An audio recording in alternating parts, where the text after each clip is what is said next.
कि दीठ चकाचौंध भई देखत सुवर्णमयी, एक ते सरस एक द्वारिका के भवन हैं। कि दीठ चकाचौंध भई देखत सुवर्णमयी, एक ते सरस एक द्वारिका के भवन हैं। कि पूछे को कहूँ काहू से न करे बात, देवता से बैठे सब साधि साधि मौन हैं। पूछे बिनु कोऊ कहूँ काहू से न करे बात, देवता से बैठे सब साधि साधि मौन हैं। कि देखत सुदामा धाय पौर जन गए पाए, कृपा करी कहो विप्र का कीनो गौन है। देखत सुदामा धाय पौर जन गए पाए, कृपा करी कहो विप्र का कीनो गौन है। कि धीरज अधीर के हरन भव पीर के, धीरज अधीर के हरन भव पीर के, बताओ बलबीर के महलया कौन है। बताओ बलबीर के महलया कौन है। तो सुदामा जी अपने घर से बिना किसी साधन के नंगे पांव पैदल चलकर 2-3 महीने के अंतराल में द्वारिकापुरी पधार जाते हैं। अच्छा, कहीं कहीं छोटी मोटी जानकारी ये मिलती है कि सुदामा जी ने कुंवार कार्तिक के महीने में ये यात्रा शुरू की थी और वे कड़कड़ाती ठंड वाले महीने यानी पौष के माह में वे द्वारिकापुरी पहुंच गए थे।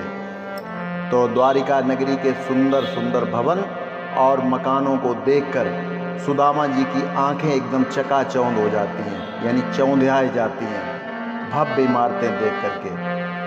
दीठ यानी दृष्टि और भवन यानी भवन, तत्सम रूप हैं ये शब्द। और पूछे बिन को कहूँ काऊ से न करे बात, देवता से बैठे सब साधि साधि मौन। और द्वारिकापुरी के लोग नागरिक बिना पूछे या बिना किसी कारण के कोई किसी से फालतू की बातचीत नहीं कर रहा था।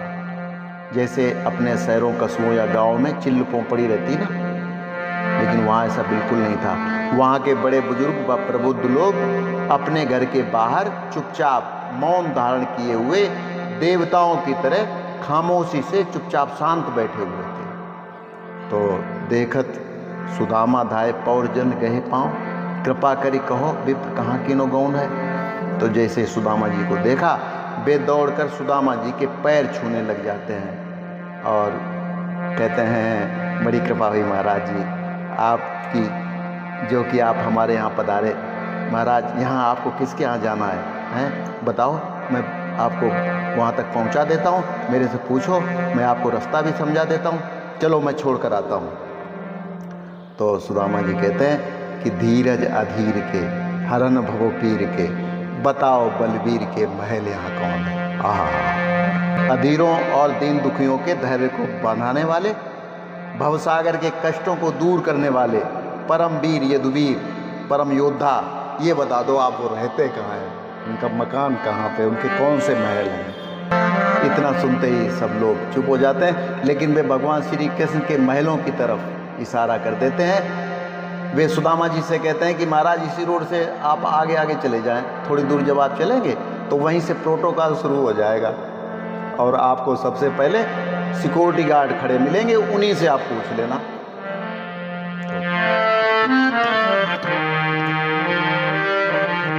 किसी से पगार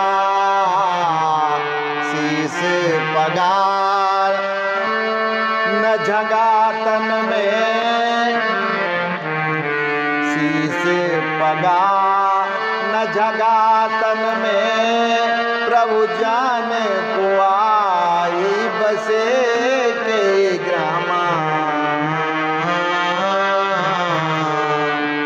शीस पगा न झंगा तन में, प्रभु जाने को आई बसे के ग्रामा। धोती फटी सीलटी दुपटी, और उपाय उपान की नहीं सामा। धोती फटी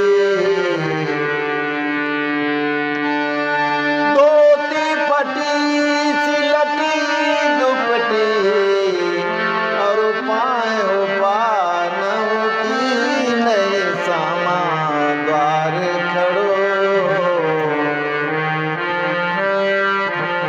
द्वारे खड़ो द्विज दुर्बल एक, रहो चकिसो वसुधा विरामा।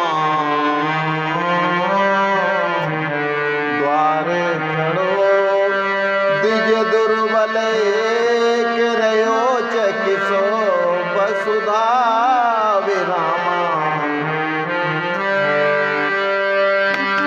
गला चूक हो रहा है, कभी नीचे देख रहा है, जमीन की तरफ देख रहा है, कभी आसमान की तरफ, ऐसा।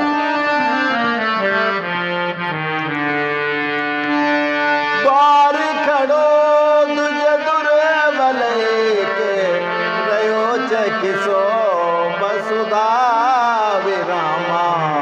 कि पूछत दीन दयाल को धाम, बतावत आपुन नाम सुदामा। पूछत दीन दयाल को धाम, बतावत आपुन नाम सुदामा। तो सुदामा जी ने जाकर वहाँ के द्वारपाल से कहा कि हमें हमारे परम मित्र श्री कृष्ण जी से मिलना है।